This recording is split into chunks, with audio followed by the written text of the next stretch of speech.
The snap. Lossman's back. He hands it off. Fumble. Buffalo recovers. Now it's fumbled again. Lossman is picked up. And it's returned to the 10. Get out!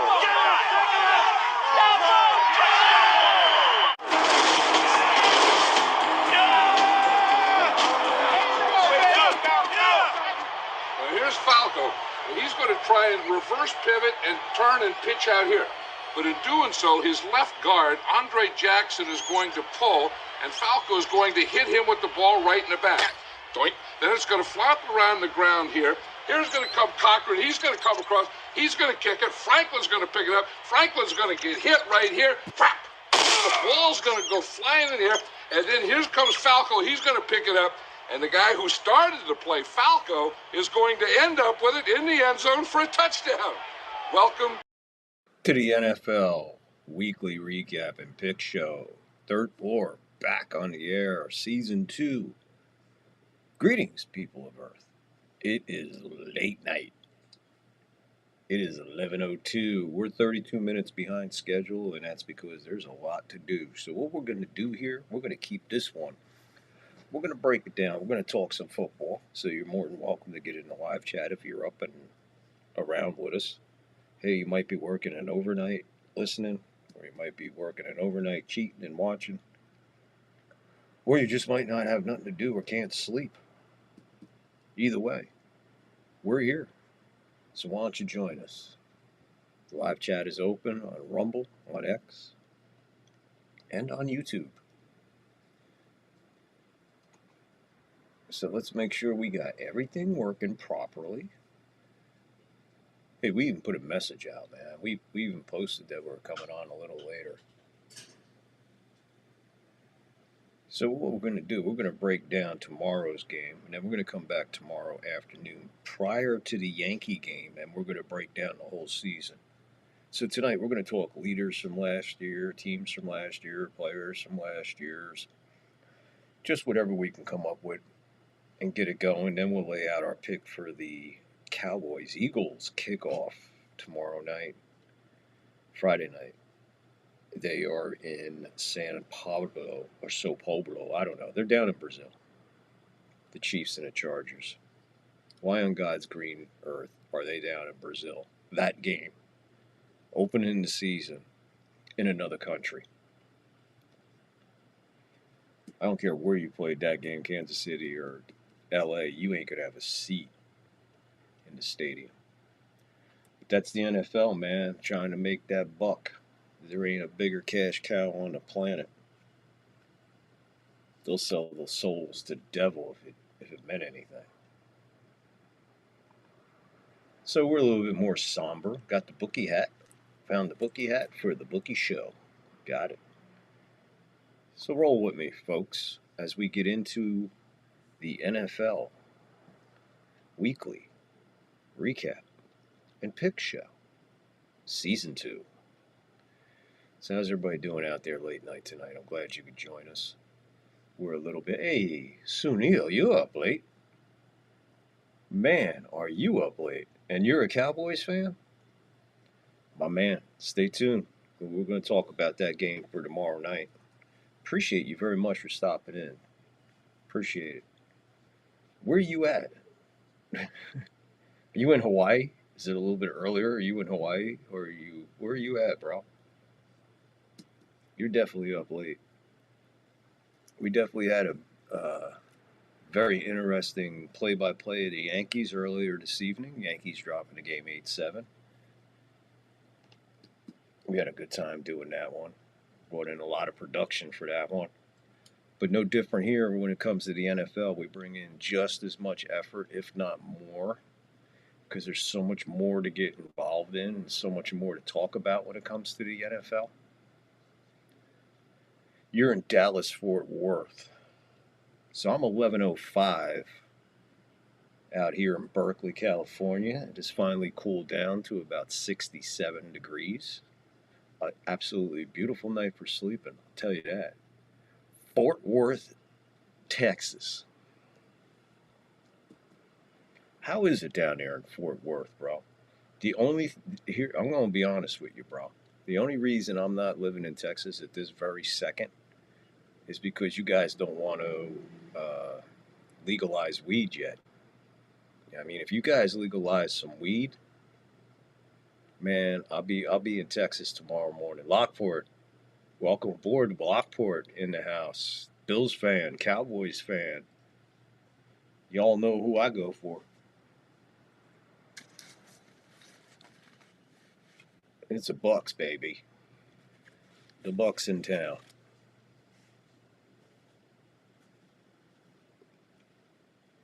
Absolutely mammoth year for my man Baker. Getting a rebirth. You got 90 degrees. What time is it there? If it's 11:07 there, so you got to be what? 107? It's 107 in the morning.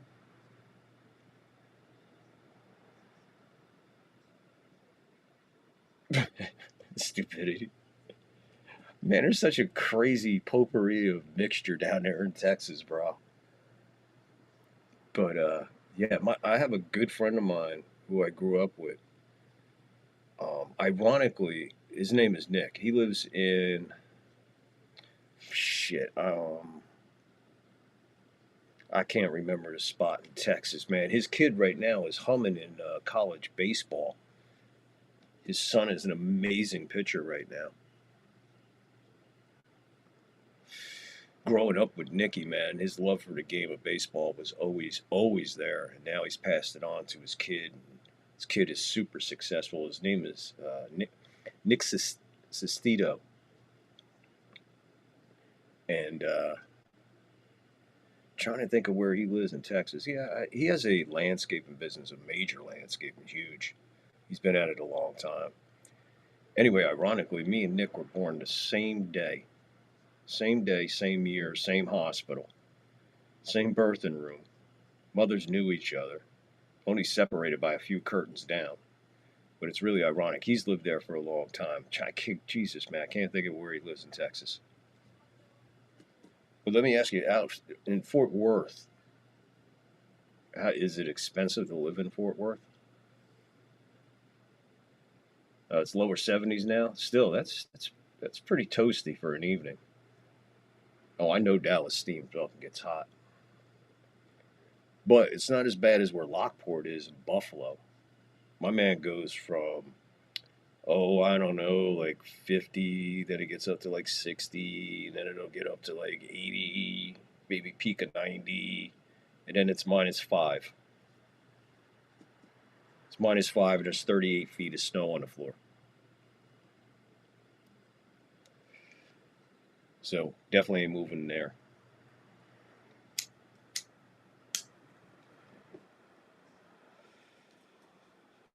I have my eye on retiring to around maybe the Carson City, Nevada area. I don't know. I'll have to look into it and check things out. But dude, there is nothing on this planet more expensive than California, my friend. I know that.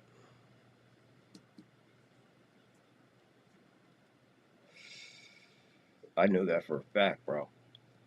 And right now, I'm in between, man. My my doctor doesn't want me working. I gotta work, and this and that. We're going back and forth and bullshitting. But yeah. So if Texas legalizes some marijuana, man, that's a location for me to go to. I just had to pick a nice spot in Texas. I don't want to be near anybody, really. That's why I'm thinking on Carson City. Anyway, Lockport, Sunia, thank you guys for showing up tonight for the NFL Weekly Recap and Pick Show. So why don't we get into it? Let's talk some football, guys and gals, if you're out there. Like I said, we got a lot of shows set up for you. I was going to do a lot more, but it was late. So I figured, well, let's get on here and let's talk some football. Let's get it going. We got a game tomorrow. We got a game Friday. And then everything else is on Sunday. So there's nothing wrong with doing a show tonight, a show tomorrow, play-by-play Yankees tomorrow. Probably cover the football game tomorrow. I got to see what time that starts. I think that's going to run right into the Yankee game. So we'll be doing the Yankee game. We'll keep an eye on the game, and then probably switch midway after the Yankee game is over, and then go right into the football game due to the fact that the Yankees are playing earlier. So it'll be a 4:10 start out here on the West Coast, 7:10 on the East Coast, and I think the kickoff for the game is 5 something. So we'll figure it out. I'll look at it.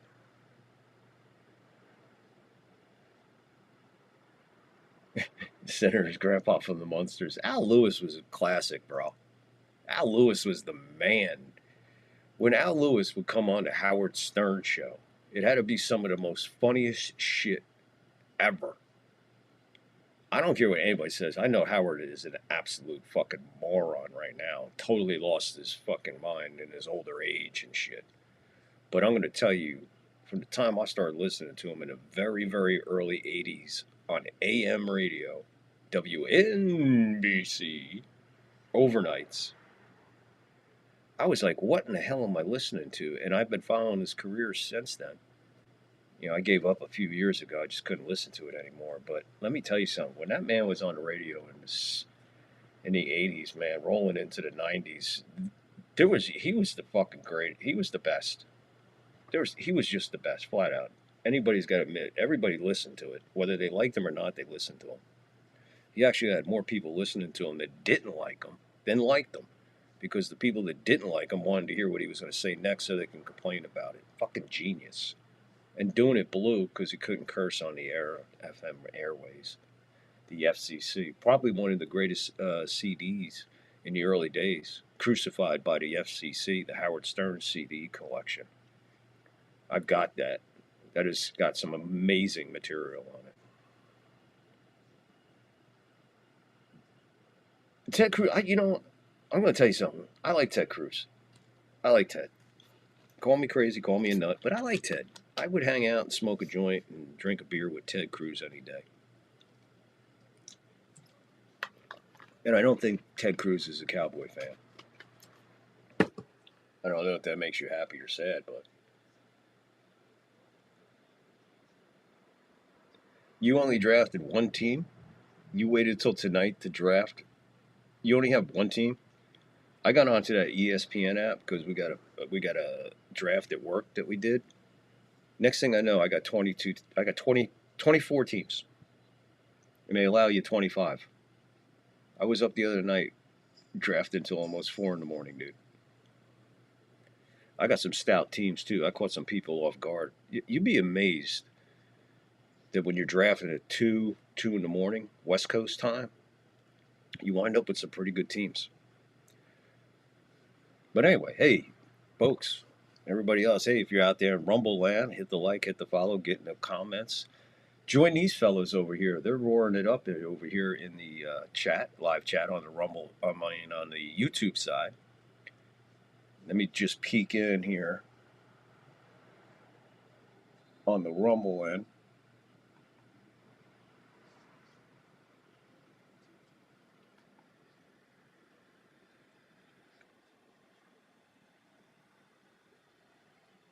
We're good on Rumble.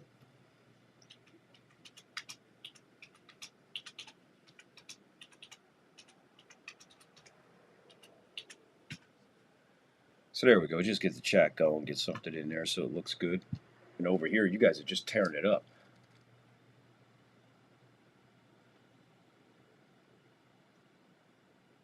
You were going to draft with some work. What do you do for?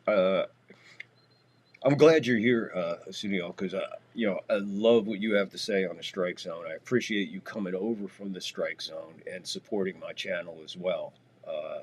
That means an awful lot to me, Sunil. My friend in here, Lockport, is from Buffalo, New York, and Fort Worth, Texas, represented. So Sunil, Lockport, Sunil. There you go. These guys are having conversations over here, but you wanted to draft. What do you do for a living, Sunil? I hope I'm saying your name right, bro. Just like pronunciating, whatever you call that. Wow. Yeah. What do you? You're in IT. Boy, could I use you to help me with this sound system and help me with a little bit of this delay shit going on. Wish you were available. I put an ad out on, we have a thing called Neighborhood. I'm sure you guys all have it too. It's called Neighborhood. So like people within like a 10-mile radius can communicate with each other, tell everybody what the fuck's going on in the neighborhood. It's pretty cool. I already know about a couple guys that have been stepping out on their wives. People getting ran over and crosswalks, dogs missing, cat, it's all kinds of shit like that. I put an ad out there looking for a college student because I'm right here in Berkeley. Dude, I could walk to the Berkeley campus. I could literally just walk out my door, make a left, walk straight up the street, and I'm in Berkeley, right at the campus in about 20 minutes, walking. But I put an ad out. I'm like, hey, any students looking for like an internship or something to help a guy out? And nobody responded. So I try to do it all. So I got it like rigged just so it sounds pretty decent. And yeah, I just have problems with echo and I have problems with delay when I try to do other things. So this is the current setup. I would love to be on headphones so I can block everything else out, get a better sound and a better read on it. But I haven't figured all that out. I use OPS through Rumble Studio. That's what I'm going through, Rumble Studio right now, because Rumble rules. How you guys doing at Rumble? You guys want to hit the like, hit the follow, maybe get in the conversation here? We're getting ready to talk some football. So, Mr. IT, Lockport, I can only imagine. Lockport, what do you do for a living? In the meantime, we're going to get everything together. We're going to make sure we got our banner ready. We're going to talk some football. We're going to talk leaders. We're going to talk about last year. We're going to make some. We'll make our predictions probably tomorrow, so it's more of a involved show. But you guys can feel free at any time to put your predictions in there. If you want to tell us who you're thinking for the Super Bowl, who you're thinking for MVP, who's going to have a good year, who's going to have. Give me your opinions and thoughts, and we'll talk about it as I run down and break this down. And we get into talking about our favorite sports, one of our favorite sports anyway, football. A lot of people like football more than baseball. Some people like baseball more than football. Some people like hockey more than anything. Some people, so it doesn't matter, but it's always a potpourri. But everybody's got something to say about any sport. So feel welcome to get involved tonight. It's a late night. It's a Aurora one. So let's get going. Let's open the show.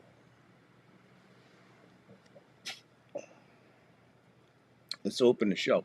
And by the way, the cat's been over here. The cat's in here sleeping. So if you see something moving around in there, don't worry. It's only my cat, Luna. She got a little treatment today. We gave her a little spray. Help her with her coat and skin. And she is extremely pissed off at me right now. She has been in there since I sprayed her. Hours ago. She hasn't come out to eat. She hasn't come out to shit. She snuck out to get something to drink because I had to fill the water back up. I don't know how she did that. Sneaky son of a bitch. Anyway, ladies and gentlemen, let's get you in the mood to talk some football. You guys ready to talk football? Let's get you in the mood. Here we go.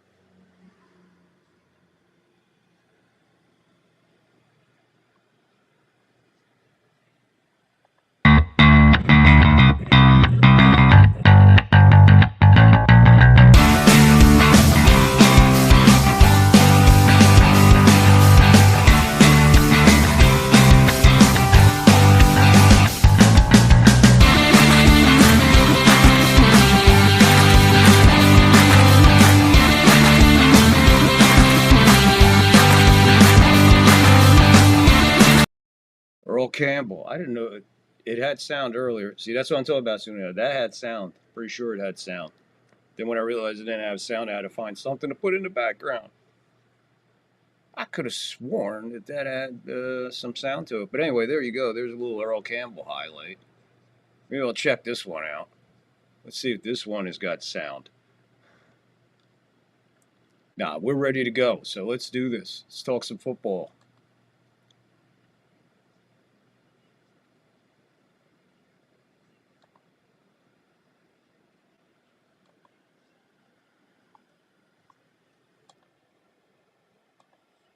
Thought I had all this set up. There you go. So here we go, folks. Let's talk some football. When we talk football from last year, what we had going for us, a rocky season for some folks. For others, stellar years. For some, it was record-setting. That being for many players hitting many marks last year, making major money for bonuses and all that other fun stuff. Saquon Barkley being one of them.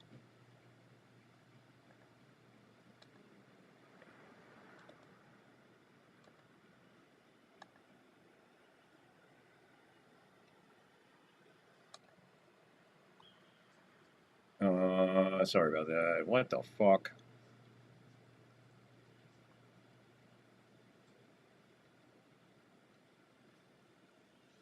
Oh, that's why. Okay, my bad. Hold on a second, folks. I swear I had all this. Dude, this was all taken care of. There we go.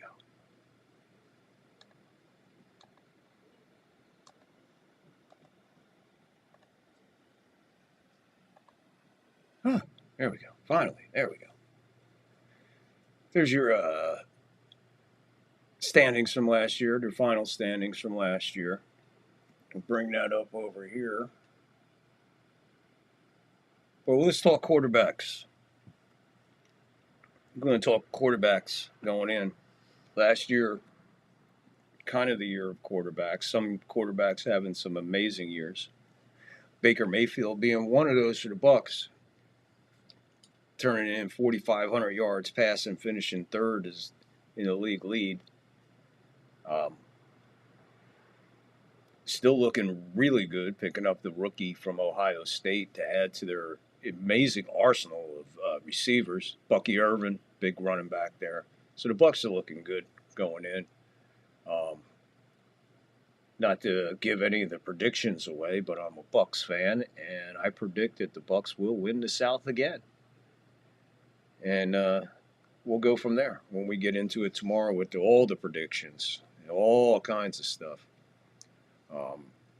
That being said, when we look through the standings, when we start in the AFC East with the Bills, the Dolphins, the Jets, the Patriots. Last year, Jets falling apart. Absolute horrendous display of football on the field, off the field, for sure, for the Jets. But they're pretty much like that. Maybe now that, as a lot of people put it, the troublemaker is gone, and he's out of here, that the Jets can concentrate on playing football and doing what they do, executing. New head coach, new coordinators, new culture, new style coming in. So the Jets last year, I believe they finished 5-12. I think the Jets can turn it around a little bit this year, make it a little bit more interesting in that AFC East. Maybe just get a little closer to the Dolphins this year. But pretty much when you look at the AFC East, it just does come down to the Bills and the Dolphins, which isn't all that bad. But last year, Dolphins finding their issues when Tagovailoa, whatever, I can't pronounce that fucker's name, especially at this hour. Tagovailoa went down with the concussions and all the other injuries. They brought him back. I thought they should have just shut him down for the year. But what do I know? I'm not a doctor. They stuck with him, brought him back, and he finished strong. But I think what you got is you got a lot more maturity now with them Patriots. So it could be interesting in the AFC East when it comes to second place, maybe fighting for a wild card. Kind of looking at maybe you're going to see the Patriots maybe doing battle with the Dolphins looking for that final spot. That's an outside possibility. The AFC North, which was dominated by the Ravens, I don't think anything's going to change there. That'll probably stay just as it is. The Ravens will dominate. Problem is, when we get to the Ravens, and we have to start talking about Lamar Jackson. Again, MVP type year, fall apart in the playoffs. It's just a constant. Is he another one of those quarterbacks that's just going to be Dan Marino, just put up insane numbers, have incredible regular seasons, and then just can't get to the big one or win the big one to get to the big one? When we take a look at Lamar last year, he finished 6th in passing yards at 4,172. He did have 41 touchdowns,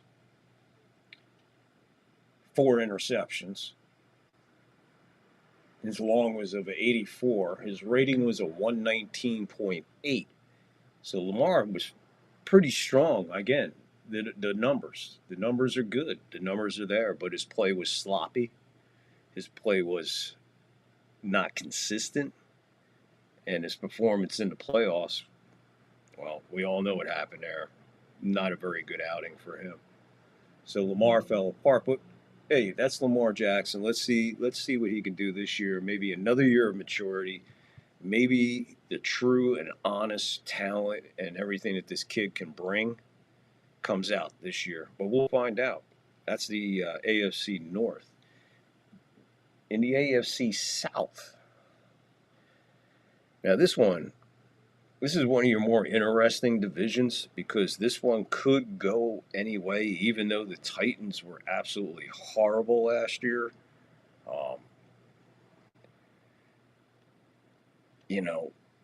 The Texans are always strong. The Colts, who the hell knows what you're going to get with the Colts? 1 week they look like they're unstoppable, and the next 2 weeks they can't get past the 50.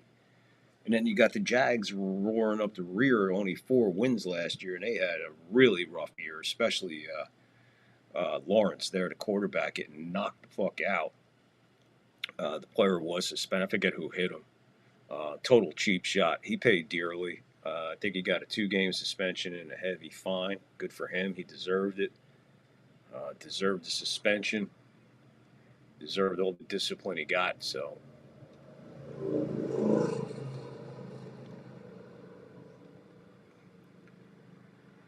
again, with the passing leaders, Joe Burrow. Again, Joe Cool for Cincinnati having another insane year, but again, falling short last year. A lot of people had Cincinnati going strong there, but that never happened. But in the AFC South, like I was saying, with the quarterback situation totally improving, Jacksonville drafted pretty well. The Colts look like they might have their shit together after last year's crazy end of the year drama with Richardson and all that. Maybe they can shine again this year and take Texas out of that top spot, because right now Texas is your AFC South king as it goes. Especially with the Jags not being anywhere around. Titans totally falling off. And the Colts just never playing like a consistent streak of games in football. On a week-to-week basis, they just seem to fall flat, or they just, like I said, they look like you ain't stopping them. And usually they're extremely tough at home. Last year, that not being the case. And we'll look into that more when we break a lot more down tomorrow. In the AFC West, I'm going to make a prediction here. I don't think Kansas City is winning the AFC West this year. And I'll tell you why. Because I think their schedule is going to kill them. They got a lot of primetime games. They have a lot of travel. So I think their body chemistry and all that they talk about is going to be kind of fucked up, especially starting the season off in another fucking country, just so the NFL can cash in on a few jerseys down there. I don't think that anyone down there in Brazil is going, I want American football here. Oh, they'll take it just because it's something from America, but on a consistent basis, forget about it. Why you want to put these guys through that kind of travel? Football's hard enough in a long, grueling season.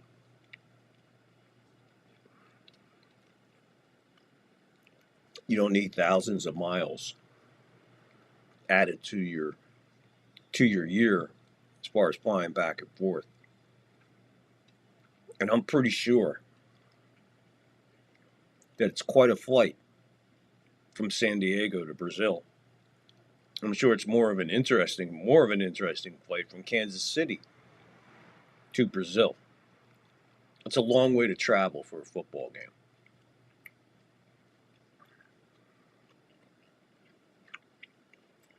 London is one thing. Germany's one thing. But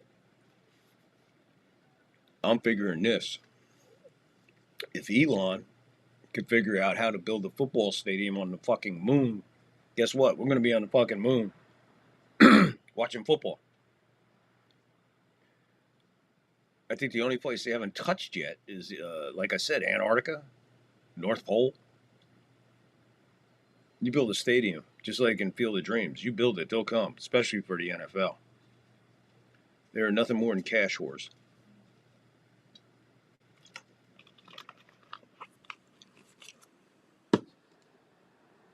So in the AFC West, I think your team right there is going to be the Chargers. And again, we'll make all our final predictions and calls and everything on this tomorrow.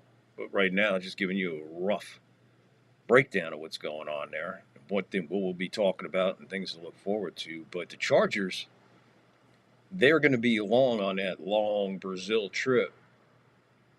But they don't have nearly the amount of Thursday games, Sunday night games, Monday games. They don't have that on their schedule. Kansas City does. You know, back in the day, you knew exactly where you were going, when you were going, and how long you'd be gone. But right now, with the travel and all this other stuff, it's really bonkers, man. These guys go through a lot of travel. And like I said, it's a short season. But I think Kansas City, with the schedule that they have this year, it's going to hurt them. So, and I mean that physically, mostly physically. It's just a lot of strain on the body for a lot of travel and a lot of weird scheduling.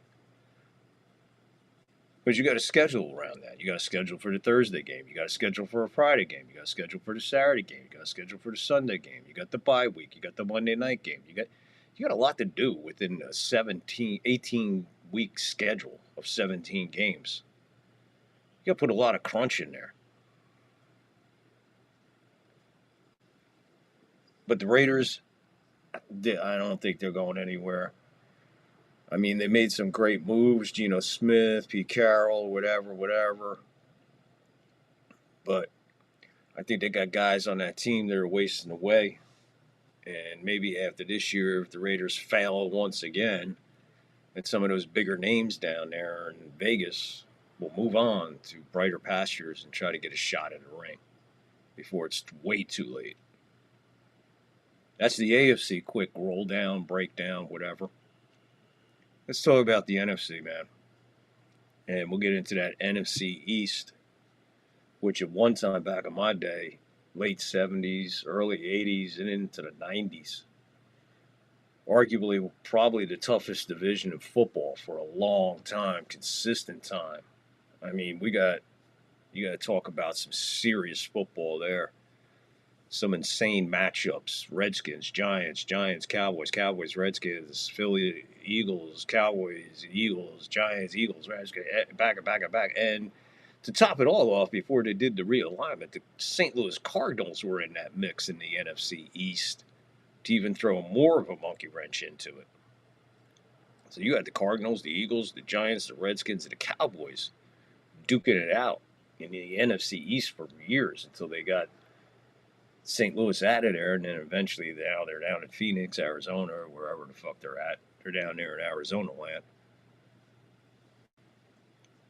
But the NFC East, Eagles, Cowboys, Giants, Redskins. Redskins, nobody had the Redskins on their bingo card last year for that. Nobody. It would have been nice if you had it. And I'm sure somebody out there called, I'm sure a Redskin fan somewhere along the line said, yeah, they'll get this far. But realistically, nobody saw that coming. So this will be an extremely interesting year within the NFC East, looking to get back into that old-time rival as the strongest division in football. You got the Eagles, world champs. You got the Redskins, who played insane football last year and are looking to continue that this year. The Giants have made massive improvements. I wouldn't lay low on the Giants. I really, really wouldn't lay low on the Giants. And the Cowboys, I think the Cowboys are just going to be the Cowboys, especially after taking this major blow and losing Parson. I mean, that's a tough loss, man. And it always seems like the attitude in Cowboy land and Jerry Jones world, doesn't matter. We're America's team. We'll be there. And, hey, that's great confidence. That's a good way to look at it. But that ain't going to win you games. That ain't going to win you championships. And it damn sure ain't going to win you the NFC East. So look for the NFC East to kind of jumble it around. And it's going to be a division this year that's going to be more up for grabs than it has in the past. Not be dominated by just one. Again, the Redskins last year hanging tough with the Eagles. Just couldn't get over the hump. But still very, very impressive. In the NFC North, now the NFC North has become even more and more interesting due to the fact, let me bring up the NFC East here. I mean the NFC. Oh, I'm sorry. Hold on one second. Let me get this up here.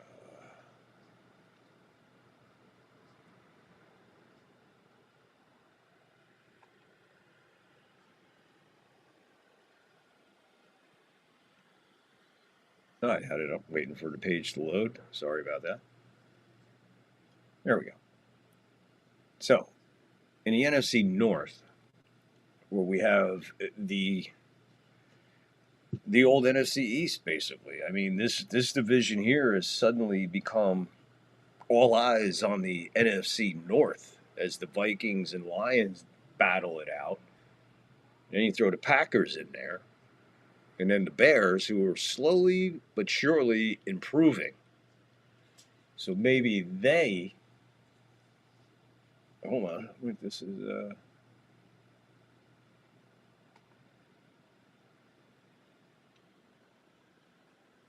That's not what I want.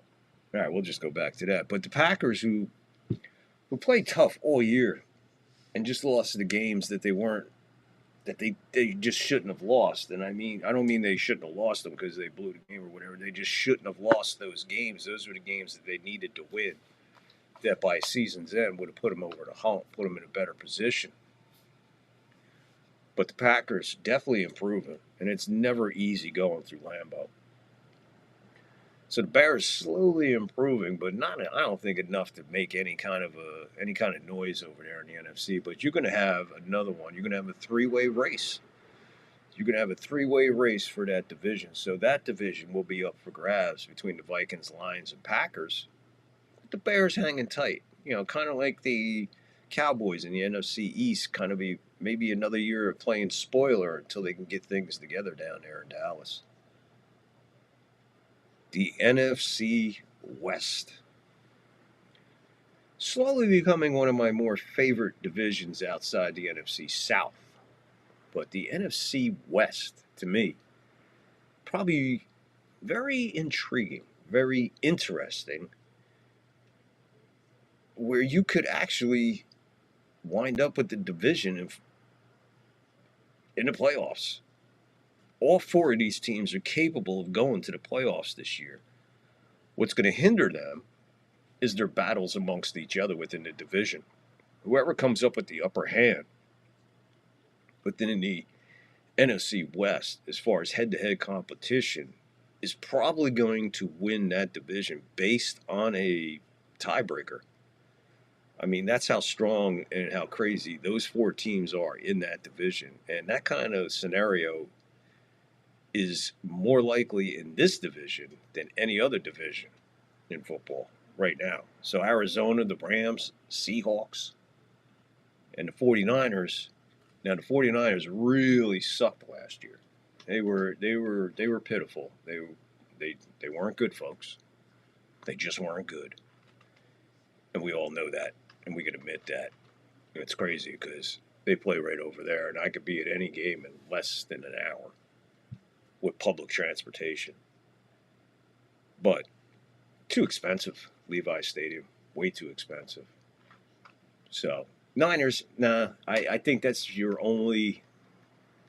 Again, Niners will play the Cowboys and they'll play the Bears as far as their division goes. As far as the head-to-head competition, maybe play spoiler amongst these teams. I don't think any of those three have any chance of winning their division. And quite honestly, I don't think any of them have a chance at going and getting anywhere near the playoffs. Whoops. Sorry. Screwed that up. Well, I don't know why this is here.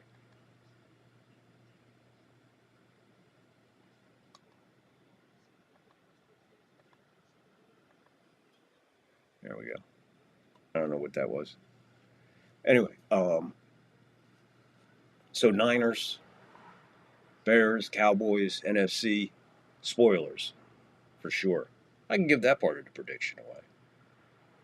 In the AFC, probably, I would say maybe the Raiders will play their division tough, but I just don't have enough confidence in them as to be like a spoiler. Now, Jacksonville has an awesome shot at not only playing spoiler within this division, but making a mark and possibly getting into the playoffs. We'll get more into that tomorrow. In the NFC North, I mean, who's going to play spoiler amongst them? I mean, can it be anybody else other than the Browns? But do you have enough confidence in the Browns to be a spoiler? I don't. So I don't even look for them to be a spoiler. Within the AFC East, it's probably going to be the Jets that'll play the spoiler. Again, Jets making strides, but I don't think they made enough moves, and quite honestly, it's the Jets. So that's how we look at it. NFC South. My division, my favorite division. A division that holds the 3-time in a row Tampa Bay Buccaneer division champs, holding off Atlanta last year. Again, Atlanta swept us last year, 2 in a row. 2 brutal losses to the Atlanta Falcons. Just absolutely miserable losses. I mean, right there, a big difference between 10-7 and 11-6 in our seeding. But that's the way it goes when you win a division that's this crazy.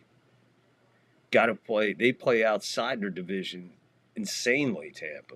In their division, aside from, they just have issues with Atlanta. I don't think Atlanta is strong enough to stop the Bucs from winning the division again. I'll say that. That's not even a prediction. You know me. I'm a Bucs fan. I'm going to say that regardless. They're winning the division. And try to be unbiased about it, when I look at the players and the rosters and the numbers, and this Tampa Bay team is a good team and looks to go on a long run this year. Longer than last year, and not as disappointing as last year.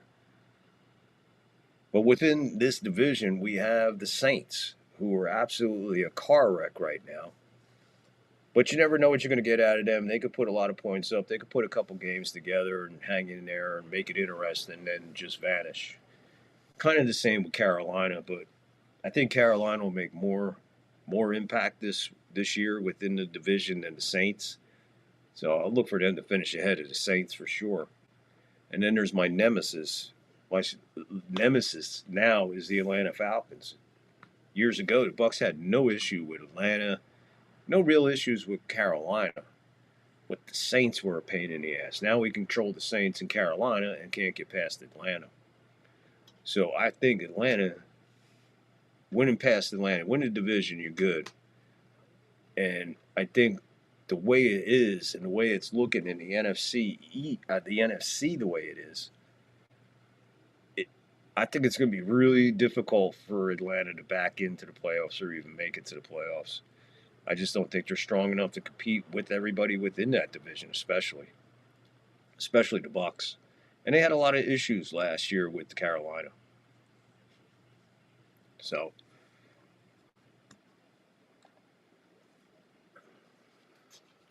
but the Bucs are loaded offensively. So there's your division breakdown. Your conferences and divisions broken down. Just in a brief run over real quick for all that. So let's talk some players right now.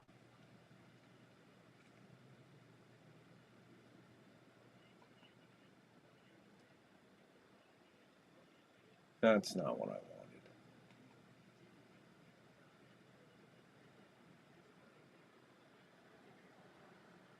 There we go.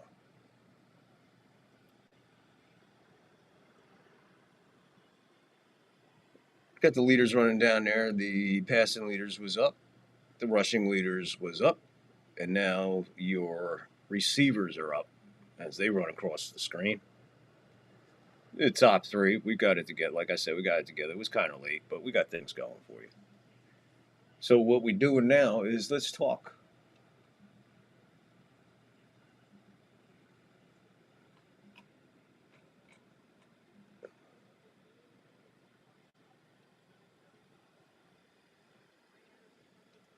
And we're going to talk all defense tomorrow. We're only covering a little offense tonight. We'll cover more offense tomorrow, but we're going to be talking a lot of defense tomorrow. Because I'm a defensive guy. I love defense, and I want to be sharp and on the ball about talking about defense. Defense and kickers, for sure. And then we'll run down the schedules. We'll make our predictions for the divisions. We'll make our predictions for the playoffs, and we'll make our prediction for the Super Bowl. And we'll make sure and see how we do this year on our picks and over and unders. We had a good year last year. We finished very strong last year, had a good winning record last year in both the wins versus the spread and versus the over under. We did real well. I'm an over under guy. When I used to partake in gambling, I was an over under guy. I didn't like the spreads too much. I liked the over unders. I based a lot of my thought and process and betting process on weather.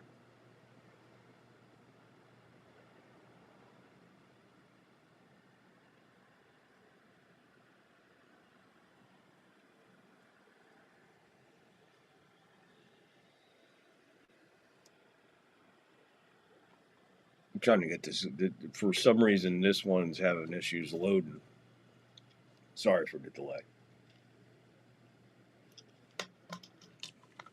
And as always, as we are here on the third floor, if you're new here, just trying to break you in and let you know. When we do our NFL shows, I always have something on nice in the background. And today, can't do it. All right. And tonight, in the background, just as for atmosphere, we have. Oh, yeah, I'm sorry. The game I was watching is over. Right now, we'll find something else to put on. But right now, we were watching Denver and Pittsburgh.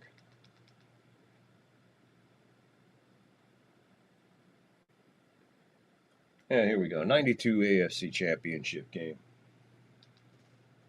The Buffalo Bills and the Miami Dolphins. 1992 AFC Championship game in Miami. That's on in the background for atmosphere. Of course, I got it down so you can't hear. But where were we? I was looking for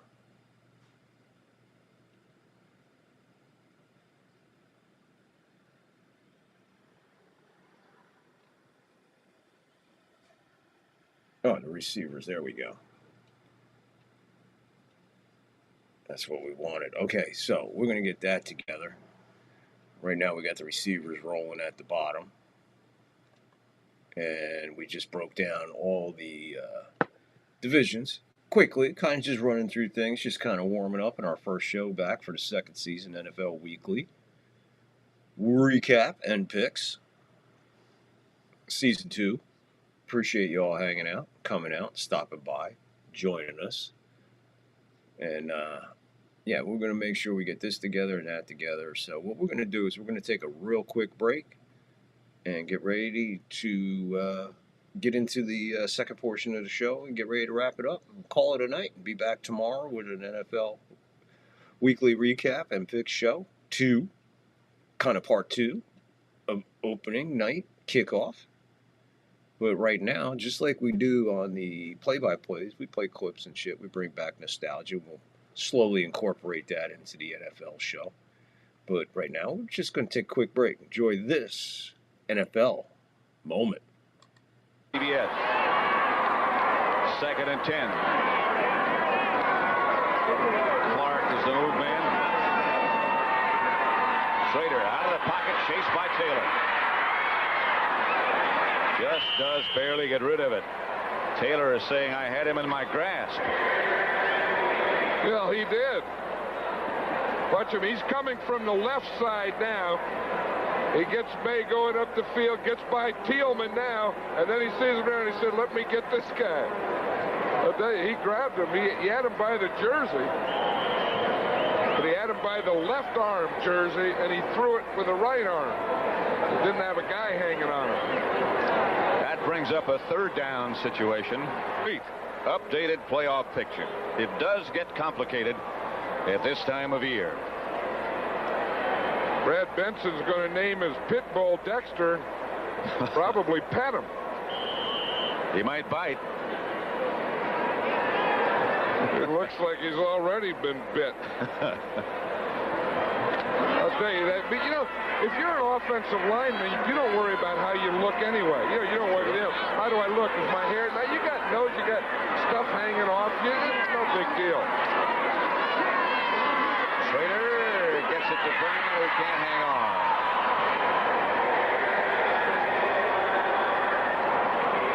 Lawrence Taylor. He has been the typical dominating force again today. And that shows the type of respect that they have for each other. But look at where he's lined up today. 60 times over there on that left side of the Redskin offense. 3 times in the middle, 7 times over there on the right side. That's where he was going to go to work. And this is his day. I'll tell you, that is a pretty good day. That's an active day.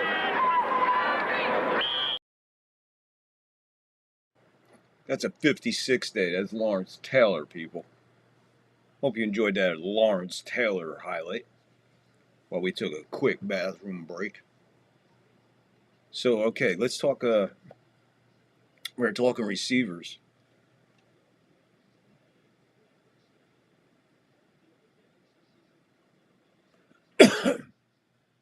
Your top receivers last year: Chase, St. Brown, Bowers, Trey McBride, Neighbors, Justin Jefferson, C.D. Lamb, Garrett Wilson, Drake London, Jackson Smith, and Njigba. That's your top 10. The one that gets me on all this list here is in yards.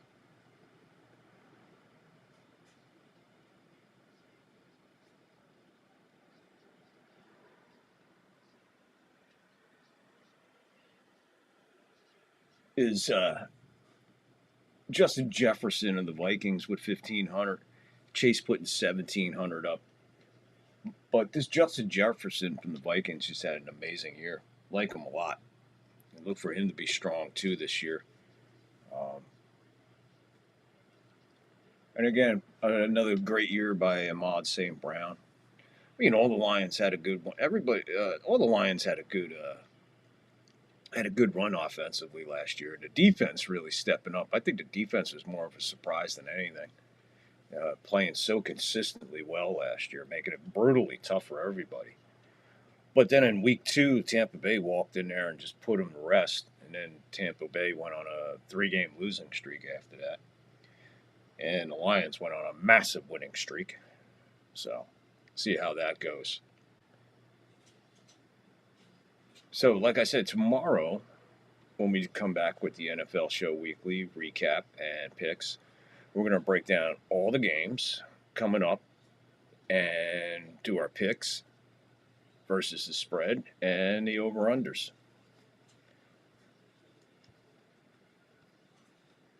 So,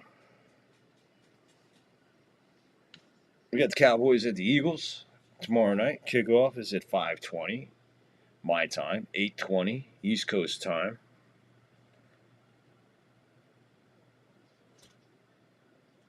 Game on NBC, Peacock, I would imagine. Last time these two teams met, Philadelphia won 41-7, and that was on December 29th last year. Good way to end the year. More ways than one for the Cowboys. Cowboys are an 8.5-point underdog versus the Eagles in Philly.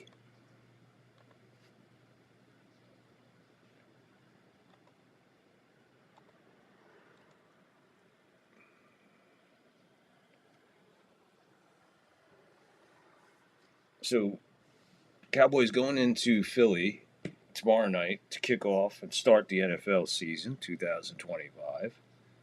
8.5-point underdog. Your over-under is 47.5. And what we like to do is, well, whatever. Never mind. We're going to take the Eagles. We're going to give the 8.5. We're going to take the over 47.5. I think this is just going to be one of those games, folks. It's going to be a long, long, long night if you're a Dallas Cowboy fan. Just looking it over, and I just don't know what the Cowboys have to offer to put any kind of a fight up against the Eagles, especially being in Philadelphia, especially coming off the Super Bowl. I mean, there's a lot going. This is a tough, tough way to open the year, man. All within the division rivals. Across the board, everybody's opening with a rival within the division. Brutal way to start this season off. We'll get into that tomorrow when we start looking at some of these schedules that these teams have. Some are really brutal. Some of them look really brutal on paper, and even probably more brutal on the field. But this one, this is a hard-hitting game. This will be a heated game. Neither team likes each other. These teams have been going head-to-head and battling each other since the beginning of time. They've never liked each other. The players who have gone through this rivalry are just, beyond whatever.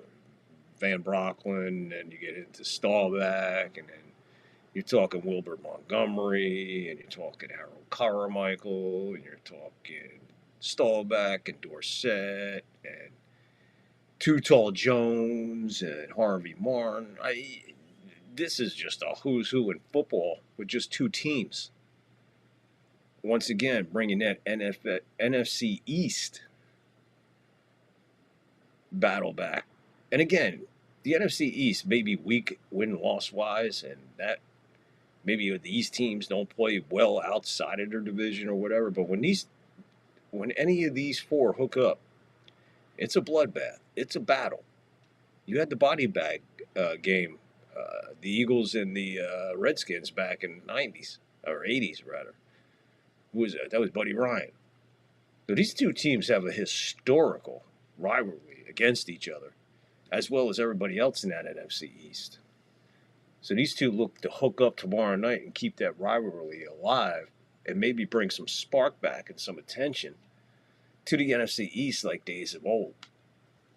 With that being said, we'll take the Eagles minus 8.5. We'll take the over at 47.5.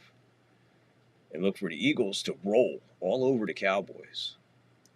Barkley will probably have a big game rushing, see if he can pick up where he left off last year with 2,005 yards. And let's see if which Dak Prescott shows up.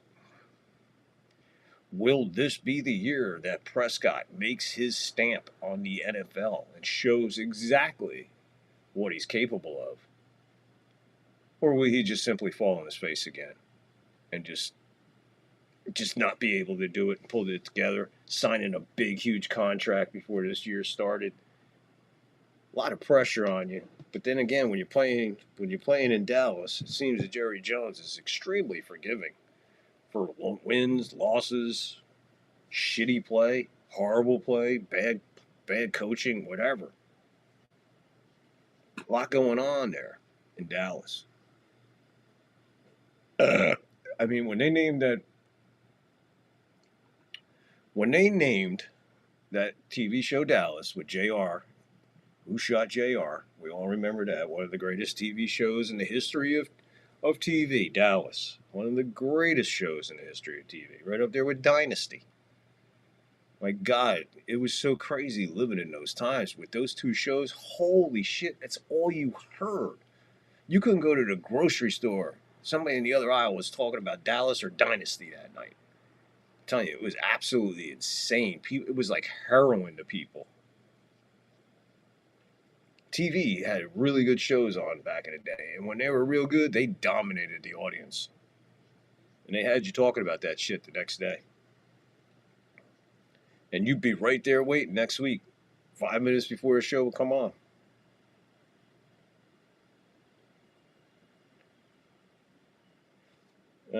Hold on, we got breaking news here.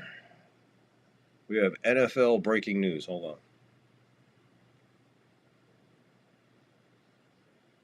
Report. Koch family to buy stake in Giants at $10 billion valuation. Koch family is reported to agree to purchase a 10% stake in the New York Giants. The deal, which was first reported by Bloomberg, is pending approval by league owners, which could come as soon as their next meeting in October. It would come at a valuation of $10 billion, which would surpass then North America professional record of $6.5 billion that Josh Howard paid. Harris's group paid to buy the Washington Commanders from their owner, Dan Snyder, in 2023. 10%, so $1 billion per percent of the Giants. So 10%, you want 10% of the Giants, my friends? You got $1 billion? Well, that's where it starts.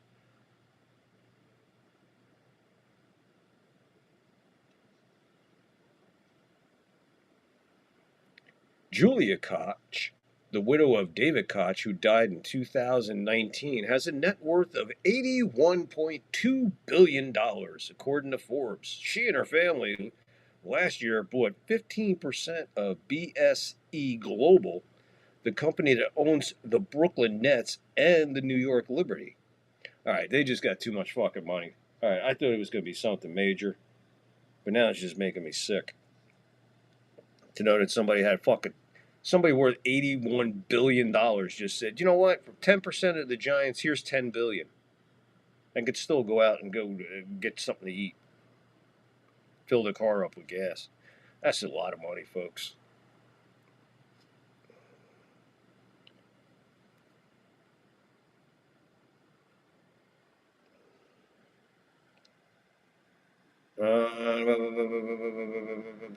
Okay, more shit.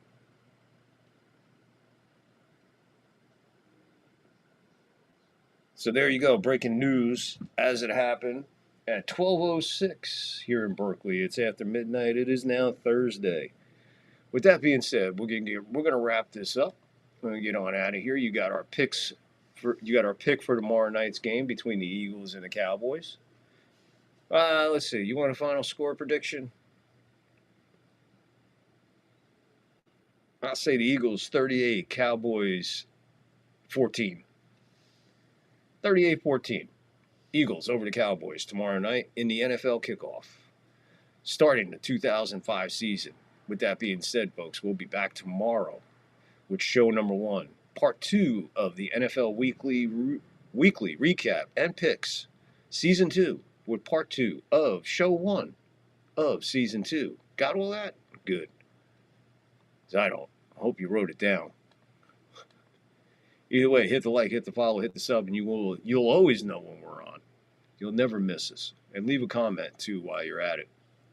So, folks, we're going to get up and out of here. And always remember, when you come up to the 3rd floor, always remember to bowl up and bong up and then beam on up to the 3rd floor. And we'll be up here hanging out, waiting on you to come hang out with us in time and space. Always appreciate you.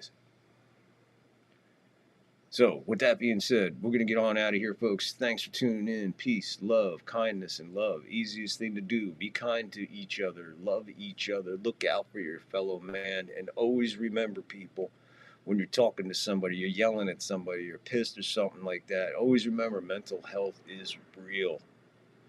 Check yourself. Make sure you're in the right or whatever. You know what I'm saying. Be cool and be kind to everybody. With that being said, we're going to get on out of here. Till tomorrow, folks, from the 3rd floor. Thank you for tuning in tonight to both shows. The New York Yankees play-by-play in their tremendous loss to the Astros 8-7. And tuning in and showing up for the NFL weekly recap and picks. Lockport Sunil, thank you for stopping in tonight. I appreciate you guys. Sure you bailed by now and are home sleeping tight. Appreciate you guys just for stopping in and dropping some comments. You guys have a great day. Well, yeah, have a great day, because it is today. We'll see you in a few hours with our 2nd show, NFL Weekly Recap and Picks, Season 2. So until a few hours from now, peace. Love you. Rushes on the Elway is a magician. Look out. Look at him. He can go deep. Double coverage. Is it caught? Through again today. Play action fake. Elway with time. Going for Smith. He's got it. Touchdown. Elway goes for it all. Has a man there. It is too much for him not being able to hear. So much as verbal communication on the field. Downfield throw now by Elway. Natil catches it. Worried about people like Rufus Porter. 3rd and 11. Elway's going to go big for Michael Young. He's... Elway throwing on 1st down, throwing deep for Sewell. He's got it. There it is. Time. Elway going big. Young's wide open. Elway's to Ford. He unloads this one. It is complete at the 30-yard.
That's all, folks.